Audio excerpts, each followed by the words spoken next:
मुजाहिदो मुजाहिदो लगाओ ज़रब हैदरी, लगाओ ज़रब हैदरी।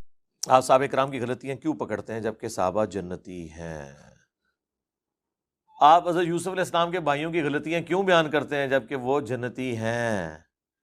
कुरान में साहबा इकराम की गलतियां क्यों बयान हुई हैं जबकि वो जन्नती हैं? बुखारी मुस्लिम में क्यों बयान हुई हैं जबकि वो जन्नती हैं? उन टाइम क़यामत तक जो जवाब लब दे रहेगा।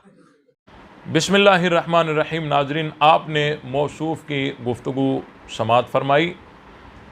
हज़रत यूसुफ अलैहिस्सलाम के भाइयों की गलतियाँ हम कहाँ बयान करते हैं, और उनकी गलतियाँ तो उस वक़्त तक थी जब हज़रत यूसुफ अलैहिस्सलाम ने ला तसरीब अलैकुमुल यौम कहकर उनको माफ़ कर दिया।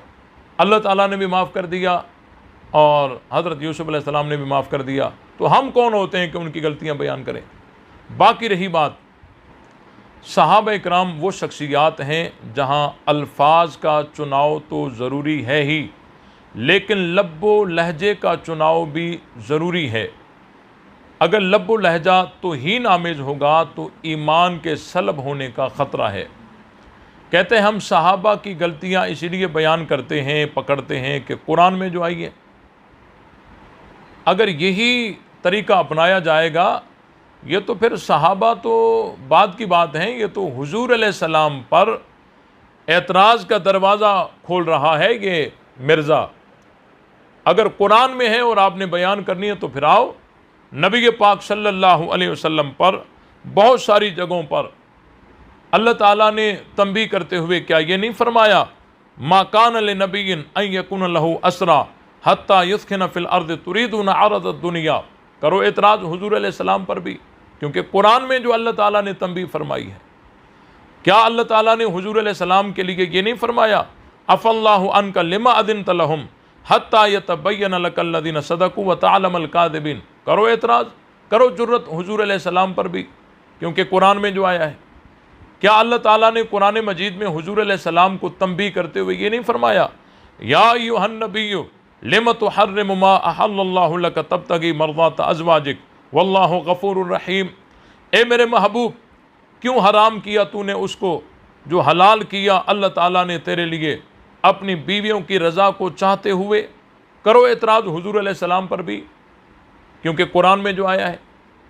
ये अगर अंदाज अपनाया जाएगा फिर तो सहाबा नहीं, फिर तो हुजूर अलैहिस्सलाम पर ये 2 दिन के बाद एतराज़ करने बैठ जाएगा, क्योंकि आज अपने फॉलोवर्स को यहाँ ले आया कि भाई कुरान में जब आया है तो हम बयान करेंगे, फिर अगले दिन ये भी आएगा कि हुजूर अलैहिस्सलाम के लिए आया है तो हम वो भी करेंगे।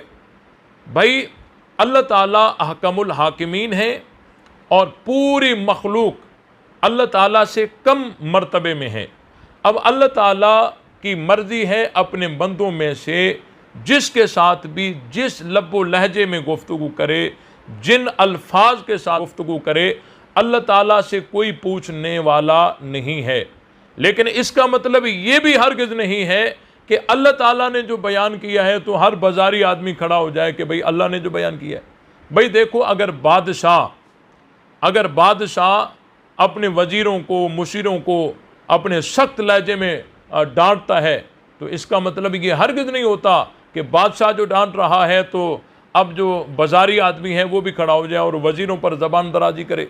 भाई अल्लाह ताला ने कहीं अपने महबूब नबी हज़रत मुहम्मदुर रसूलुल्लाह सल्लल्लाहु अलैहि वसल्लम को तंबीह करते हुए बहुत सारी सख्त जुमले इरशाद फरमाए हैं, और इसी तरह सहाबा इकराम के बारे में भी अगर कहीं ऐसा आया है तो ये अल्लाह की तरफ से है। इसका मतलब ये नहीं है कि हर बाजारी आदमी सहाबा इकराम पर ज़बान दराजी शुरू कर दे।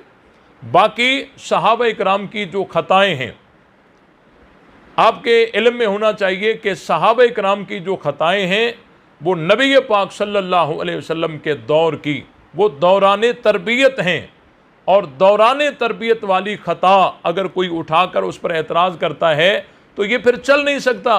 ये तो इसी तरह है कि जिस तरह कोई तरावी नमाज पढ़ाता हो, 4 आदमी खड़े हो जाए, हम इसके पीछे तरावी नहीं पढ़ेंगे। भाई क्यों नहीं पढ़ोगे कि जब ये पढ़ता था उस वक़्त इसका सबक कच्चा था एक दफ़ा, अब उसको देख कर ये खड़े हो जाएं, क्या इनका ये एतराज़ माकूल है? उनको कहा जाएगा कि भाई वो तो दौरान तरबियत का वाक़या है, बाद में ये दस्तार हो गई, हाफिज़ कुरान बन गया, अब आपको इसके पीछे तरावी पढ़नी पड़ेगी। तो सहाबा इकराम से जो ख़ता हुई वो दौरान तरबियत हुई, आप अलैहिस्सलाम ने उन्हें बारहा समझाया, उनकी तरबियत की, उनकी इस्लाह की, तज़किया किया। बिल आखिर अल्लाह ताला ने उनको रज़ी अल्लाहु अन्हुम व रज़ू अन्हु की दस्तार पहना दी और कुंतुम खैर उम्मतिन की सनद हाथ में थमा दी और पूरी उम्मत के लिए मेयार ईमान बना दिया। फ़इन आमनू बिमिस्लि मा आमनतुम बिही फ़क़द इह्तदौ। और अगर किसी ने सहाबा पर कोई तान किया तो अल्लाह ताला ने उनको फ़ौरन वहीं रोक दिया। अला इन्नहुम हुमुस सुफ़हा, मुनाफिकीन ने सहाबा को बेवकूफ़ नहीं कहा था, तो अल्लाह ताला ने उन्हें छोड़ दिया कि तुम बेवकूफ़ कहते रहो। नहीं, अल्लाह ताला ने फरमाया अला इन्नहुम हुमुस सुफ़हा, जो सहाबा इकराम पर एतराज़ करते हैं वो बेवकूफ़ हैं। हज़रत माइज़ असलमी का जब वाक़या पेश आया और उनसे ज़िना सादर हुई और वो खुद आकर हुजूर अलैहिस्सलाम से उन्होंने हद जारी करवाई और आप अलैहिस्सलाम ने उनको रजम करवाया। रजम करते वक़्त एक सहाबी ने हज़रत माइज़ असलमी को बुरा भला कहा, तो आप अलैहिस्सलाम ने उसे इजाज़त थोड़ी दे दी कि बस उससे गलती हुई है और आपको इजाज़त है बुरा भला कहते रहो। फरमाया ख़बरदार, माइज़ को कोई बुरा भला न कहे। माइज़ ने ऐसी तौबा की है, ऐसी तौबा की है कि अगर वो तौबा पूरी उम्मत में तकसीम कर दी जाए तो सबको माफ़ी मिल जाएगी। तो ये सहाबा इकराम के बारे में अगर किसी ने कोई बुरे जुमले कहे या कोई एतराज़ किया तो अल्लाह ने भी वहीं जवाब दे दिया, अल्लाह के रसूल ने भी वहीं जवाब दे दिया। अब जो कहते हैं नहीं हम बयान करते रहेंगे क्योंकि कुरान में जो है ये तो अल्लाह और उसके रसूल के साथ मुकाबला है और अल्लाह ताला ने सहाबा इकराम को मेयार ईमान बना दिया है और सहाबा इकराम की जो खताएं हैं, गलतियां हैं, वो भी तकमील दीन का सबब बनी है। अल्लाह ताला को पता था कि आगे आने वाले दौर में बहुत सारे फितने उठने हैं। ये भी तो एक फितना है ना कि कोई कहे कि भाई चोर का हाथ काटने का जो हुक्म है ये कोई सचमुच में थोड़ी है, ये तो तहदीदी हुक्म है। जिस तरह बाप अपने बेटे से कहता है घर से बाहर निकला तो टांगे तोड़ दूंगा, ये सचमुच में टांगे तोड़ना थोड़ी मुराद होती है। उस्ताद अपने शागिर्द से कहता है कि अगर सबक पक्का ना हुआ तो चमड़ी उधेड़ दूंगा, ये सचमुच में चमड़ी उधेड़ना थोड़ी है। इसी तरह कुरान में जो हुक्म आया है कि चोर का हाथ काट डालो, ये भी सचमुच में थोड़ी है, ये वैसे डराने के लिए। अगर कोई यूं एतराज़ करता तो उलमाए हक के पास इसका क्या जवाब होता? सिवाय इसके और कोई जवाब ना होता कि हुजूर अलैहिस्सलाम के दौर में किसी से चोरी सादर हो जाए और आप अलैहिस्सलाम उस पर हद जारी करवाएं, उसका हाथ कटवाएं। उसका हाथ तो कटा लेकिन क़यामत तक कुरान की इस आयत पे पहरा लग गया।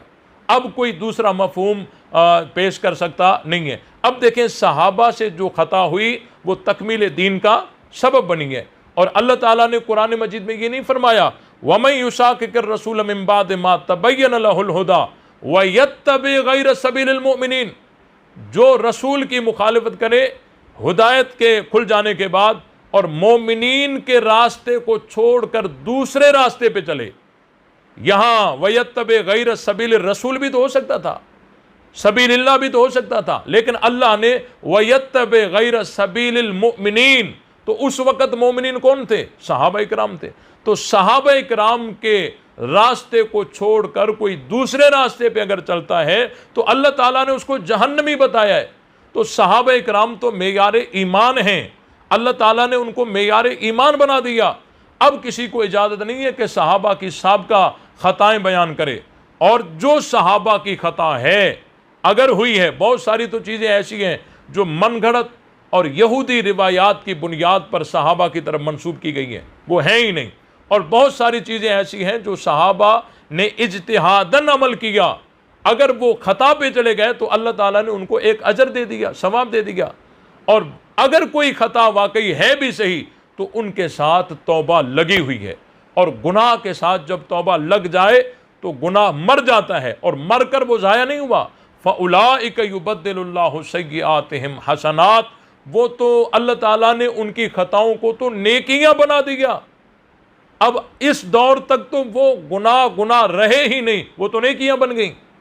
और सहाबा इकराम की जो आदमी खताएं और गलतियां बयान करे और उनकी तौबा बयान न करे, वो आदमी उस आदमी की तरह बेईमान है जो ला इलाहा तो कहे और इल्लल्लाह न कहे। ला इलाहा, यहां अगर कोई रुक जाए तो इसका क्या मतलब है? ला इलाहा यानी कोई इला नहीं, कोई मुश्किल कुशा नहीं, कोई हाजत रवा नहीं, कोई नहीं यानी एक भी नहीं। तो क्या यह कुफर नहीं है? और जब उसके साथ इल्लल्लाह मिल गया, अब न सिर्फ यह जायज बल्कि हमारा ईमान बन गया। इसी तरह सहाबा इकराम की जो गलतियां बयान करता है और तौबा बयान नहीं करता, वो आदमी उस आदमी की तरह बेईमान है जो ला इलाहा तो कहे और इल्लल्लाह न कहे। अल्लाह ताला हम सबको हक समझकर उस पर अमल करने की तौफीक बख्शे।